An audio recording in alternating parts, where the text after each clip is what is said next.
Hell is empty and all the devils are here. Today on Our Space, we play with fire. If there's a scenic route to hell, our first OP found it. My story. To hell and back. We were married in 2000, had 2 kids, and lived a generally happy life of a working couple. She had a cheating episode right after our marriage, but we had reconciled and moved on. A few years ago, her interest in our relationship started tapering down. Whenever I brought it up, she'd attribute it to her work and the responsibilities of the kids. She'd shower some extra attention for a few days, and we'd move on. The D-Day was Valentine's Day in 2020. We had planned to cook together at home. When I returned home from work that day, she wasn't there. I checked her location on Find My on iPhone, and she was at her favorite restaurant. She returned home drunk later and passed out. I checked her phone and found messages between her and the affair partner. We had shared our respective passcodes with one another. However, she had been very diligent about physically guarding her phone and deleting all their communication right away. But she missed the last few on account of being drunk. Also, it was the first time in years she left her phone unattended. Otherwise, it went everywhere with her, even the shower. She had been sleeping with her phone under the pillow for the past few years. I now had the confirmation of the affair and the identity of the affair partner who was, and still is, a colleague of hers. He's married too. I chose not to confront the wayward spouse right away. I had been developing a growing awareness that she was becoming a masterful and smooth liar. Anytime she needed to explain her whereabouts, she would come up with a perfectly plausible excuse at the spur of the moment. I wasn't expecting anything out of confronting her other than being buried with 1,000 lies, such as it being a harmless flirtation or just a quick one-time indiscretion. I needed to know the depth of her affair. I instinctively knew it pretty much at this point, but I wanted solid data. I hired a private investigator and put some security cameras outside my home to see who was coming and going. The PI obtained the security footage at her favorite restaurant going back over a year. Many times, I was able to overhear her talking on her phone at home when she didn't think I was around or within an earshot. The information came in through a fire hose. Their affair had been going on for 3.5 years at this point. Wayward spouse and affair partner had been privately gloating about being able to keep it a secret from their respective spouses for this long. Their prevailing sentiment was that if their respective spouses hadn't discovered the truth, everything, including the very affair, had to be their own fault. More details kept coming. Her penchant for unprotected sex, her pregnancy by affair partner and abortion, their home visits during lunch for hours of sex, phone sex when they couldn't meet, and dissing everyone around them. I was shocked by how thoroughly contemptuous she was towards even those of her friends who absolutely adored her, and she has such a planet-sized network of them. Except for her brother, parents, and 2 kids, this woman has nothing other than contempt towards every single human being. I've always known her to use superficial charm to get validation, companionship, get her way, or just influence friends to behave to her liking. I was still shell-shocked by discovering the real her, as my understanding of a narcissistic personality was very shallow at the time. The PI gave me names of other affairs she'd had or was still carrying on. She also slept with her boss, among others, as an example. Just when I thought it had to be all there was, little did I know there was a plot twist in the offing. The communications between her and the affair partner started referring to killing certain somebody by poisoning their food. She suddenly developed a recent penchant for making food for me, even though we had not been talking for weeks at this time. At the first reference of killing, I stopped consuming anything she cooked for me. I only ate the food intended for the whole family, and even then I wouldn't consume it if everyone else had already taken their share. The first reference to killing was so subtle that it was almost an animal instinct on my part to take such precautions. I felt I was being silly and paranoid. However, their subtlety soon went out of the window as their frustration mounted and their discussions descended into inflamed arguments. Affair partner was urging her to kill me ASAP, and she was frustrated because, in her own words, how can I add poison to the whole food? I immediately canceled my life insurance. My mental health had been tapering down for a while, and I was struggling to maintain my sanity. Nothing more was to be gained by staying the course. So, for the first time in months, I spoke to her. I told her that it was time to start planning for our divorce and that I knew about her and the affair partner. I gave her 4 or 5 quick examples of things that she couldn't believe in her wildest dreams that anyone other than the affair partner and she could have possibly known. I concluded with the assertion that my decision for divorce was 100% final. Moments into the conversation, her eyes went wide and her jaw hit the floor. The whole speech took about 2 minutes, and that was the end of a 20-year relationship. Prologue. It's been 22 months since the D-Day, and 10 since the divorce was fully finalized. My daughter lives with me half the time, and my son lives with my ex-wife full-time. My son had discovered about their affair on his own, as he has been to her work and seen them acting extremely familiar with each other. Post-divorce, he asked me if his hunch of the affair was true. I confirmed it, but made sure not to add anything more. He spilled the beans about the affair to my daughter, too. Child support is pretty punishing in the state I live in, and despite making a six-figure salary, I'm living on what's essentially poverty wages. I focus on physical and mental health, had 2 brief relationships since the divorce, and hope to land a long-term partner. Every morning I wake up and realize I'm alive and sane. My mind gets filled with serenity. I'm at peace for the world for the first time in ages. Holy cow, OP. I'm so glad you were able to get out of that alive. I'm so sorry you experienced such an extreme situation. I'm actually shocked that you're allowing your children to still see their mother given the circumstances. She seems unhinged and dangerous. Watch your back. Although she is leaving you alone now, that may change in the future. Narcissists will go silent or absent after a divorce when someone else is captivated by them and is supplying their insatiable need for attention. This is a good time to breathe and regather strength. Eventually, when the relationship that is taking up all of their time sours, the narcissist will double up their focus on their ex-spouse, aka you, OP. In the meantime, as best as possible, try to reduce the number of face-to-face interactions. If they are needed, do this with another person present or in a neutral environment such as a coffee shop. The more engagement with a narcissist, the more they want, and this defeats the purpose of a divorce. The community asks a question from FJMJ 1980. What about the affair partner's wife? She may now be the one in danger. The OP replies, so far, she has shunned all communication from me. Most likely my ex-wife and affair partner have told her that she divorced me because I'm crazy and advised her to avoid me. Big Ed Cactus Head has something to say. The communications between her and affair partner started referring to killing certain somebody by poisoning their food. Are you going to report this to the police? It's not conclusive proof of anything, but it is evidence worthy of an investigation. The OP replies, the evidence is not admissible in court. We don't live together anymore and I'm not in danger. My main concern is what kind of impact it might have on the kids if it, the murder plot, becomes a piece of public knowledge. As it is, the divorce has been very hard on the kids.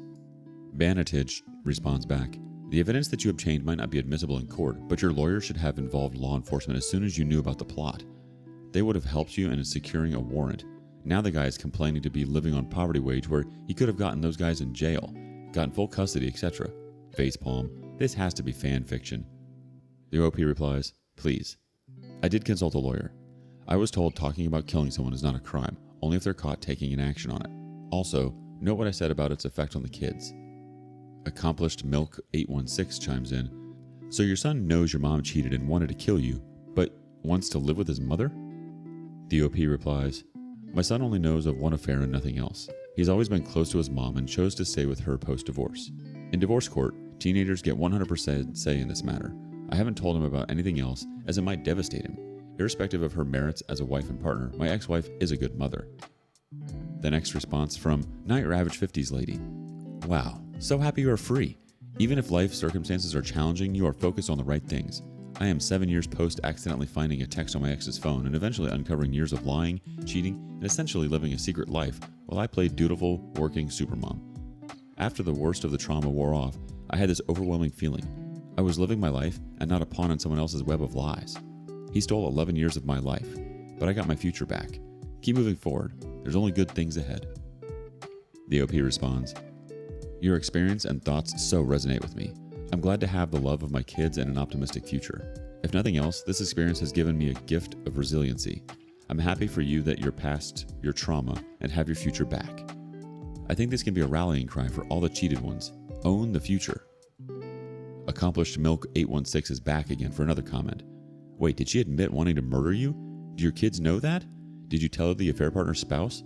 Did your wife want to keep the marriage? The OP responds, I confronted her with the evidence and she stayed silent in shocked disbelief. My kids don't know that and I haven't told them. She wanted to keep the marriage, but I didn't. Final update from OP. It's been over 2 years since the D-Day. I've recovered from the depths of hell and am in a relationship at this time. Not everything is perfect, but overall things are good and optimistic.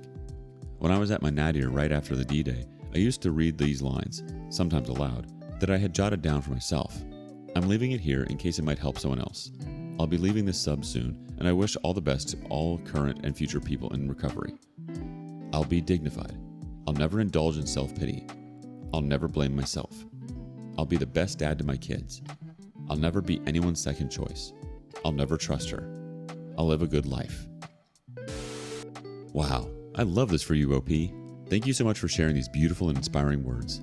As you well know, leaving a narcissist doesn't always end with simply physically leaving, packing up your belongings, and building a new life. You need to have a present and future to look forward to. You need to learn to reclaim the things you loved and the parts of you that were wrestled away from you during the relationship. Your goals must sync with creating strong foundations in who you are and across different aspects of your life, such as your body and health, mind, relationships, money, and career. Bad things happen in life, but they don't last forever. You've done so well at building a strong foundation, OP. You are actively growing and practicing resilience. You're doing so well, OP. Keep up the great work. Our next OP received a message from beyond. Divine Intervention Pocket Dial. This is all so fresh, I don't even honestly know why I'm posting this yet. I'm completely broken and I just need to vent and maybe get some advice, I guess. I don't really have anyone to turn to because the person I dedicated my life to betrayed me. I've been in a relationship with my wife, that even hurts to say, for 10 years, married since last September, 4-year-old son. I've been sick with COVID the last week, so I had to stay home from a concert that we were planning on going to on Saturday. She still went with her friends. On her way to the show, I got a call from her. After a short moment, it was obvious it was a pocket dial and not intentional. I overheard her talking to her friends about cheating on me. It was a long call before she noticed what had happened. My initial thought was that the pocket dial was intentional, and this was her stupid way of telling me because she couldn't say it to my face. I'm still uncertain if that was the intention or if it was just karma. She says it was unintentional, but I don't know what to believe anymore. I have talked to her a bit, but it is difficult. I'm completely broken and can barely function. I haven't eaten in 2 days. I got a six-pack after almost 3 years of sobriety. The only person I have told is my boss, who is really more of my friend than anything. He gave me a hug and sent me home, telling me not to worry about using vacation time. Just do what I need to do and get my head on straight. She has said in the past that I do not give her enough attention. In my defense, I work nearly 60 hours a week, cook dinner every night while having my son attached to my hip anytime I am home. I try to give her as much attention as I can, but I guess it is not enough. I asked her what she wanted, a family or to be single. She said she wants a family, but I don't know if I believe it. She says she has only talked to this guy for about a month and only met with him once. She met him through work. Here's where it gets even more interesting. She is currently a bartender at a bikini bar. It is a no-nudity strip club, but still pretty janky. She has stripped in the past, but since having our kid, she has only bartended. The money is good, but I have made it known that I was uncomfortable with it and did not want our child growing up knowing that his mom worked in a strip club. I think the main reason she likes working there is to get swooned over and hit on. She just likes the attention, I believe. I don't know if this has happened previously or if this is truly the first time. I ordered a paternity test that is arriving today. I love my child and would still take care of him, but I need to know if he is truly mine. I don't know what is what anymore. Is that out of line? I love her and what we have built together, but I can't even look at her right now. I don't know what to do. My gut just tells me to call it quits, but my heart tells me to try and make it work. Eek. I'm so sorry, OP. It's super distressing to discover that your partner is having or has had an affair. Give yourself some time. Finding out such shocking news can leave you feeling angry and hurt. Seek support from trusted friends, family members, or talk to a trained counselor. Once you have established the facts, if your partner resolves to end the affair and recommit to your relationship, be slow to judge. You'll need to reflect on whether you're able to forgive the breach of trust, and you may not yet have all the information with which to make that decision. Only after talking and establishing the reasons for the affair will you be able to decide. You can, however, say that you're willing to work with your partner and to try to understand why this has happened. At this point, you may find it helpful to talk to a counselor who can work with you both to determine your next steps. Enough from me. How about the community? WholeClock2565 says, dude, as someone who has dated multiple strippers in the past, there is a reason you don't marry them. Hell, I spent a weekend with one I met 6 months ago on a trip out of town. She came down to my area a couple weeks later, hence why she gave me her number and why we were talking. We both knew what it was and had a great weekend, but that's all it was. She will never not need validation and attention. She will not stop in the future. What she meant by I want a family is, I want the stability of a babysitter and someone who cooks for me and pays the bills, but still able to cheat on you and will be better at hiding it from now on. Listen to your gut. It's there to guide us when our hearts get in the way. Mr. Big Bull 01 has the next extensive thought. Hi OP. Sorry this is happening to you. I think your heart is in this case not giving you good advice. I think you need logic. If she really thought cheating was wrong, she would not have told anyone. By telling the friends, it shows she hasn't any remorse. It shows she doesn't have any problem cheating on you, and now she is blaming you for it. Let me tell you, there is never a reason to cheat. Really never. If she was so unhappy, she could have divorced you. She could have talked more about the unhappiness. And if after a while she does not see any progress, file for divorce. But cheating is never an option. There is never a reason to cheat. The reason she is telling this is to move away from the fact it was her fault alone. She does not want to take the blame and not take on the responsibility. But let me tell you, it is all 100% on her. She's now trying to solve all this. She will be trying to make you stay. Why? Because you are her home base. You provide, you take care of the kid, you cook. How on earth is she going to hook up with guys if she needs to clean the house, cook, take care of the kid? No, for her, it would be better if someone does it for her. And what does only talk to this guy for about a month and only met with him once mean? Should that make it less hurtful or not that bad? The fact that she talked to her friends about this means she planned it all along. It was not a mistake. It is never a mistake, but a clear decision to do this. And she is not sorry at all. She's only sorry you caught her. Be ready to be love bombed. Be ready she will downplay it. Be ready she will try to put the blame on you. Personally, I wouldn't fall for all of this. I would start to ignore her, only talk to her about the kid, nothing else. Completely ignore her for the rest. I would go talk to a lawyer and drop the papers and have her served. What you do is up to you. The question you need to answer is if you want to live with someone who can so easily betray you, has no remorse about it, and is not sorry at all. Take care, Mr. Big Bull. Thank you for joining us today in our space. Don't forget to like and subscribe and hit that notification bell so that you don't miss your next video. Let us know what you thought of today's content in the comments below. Until next time.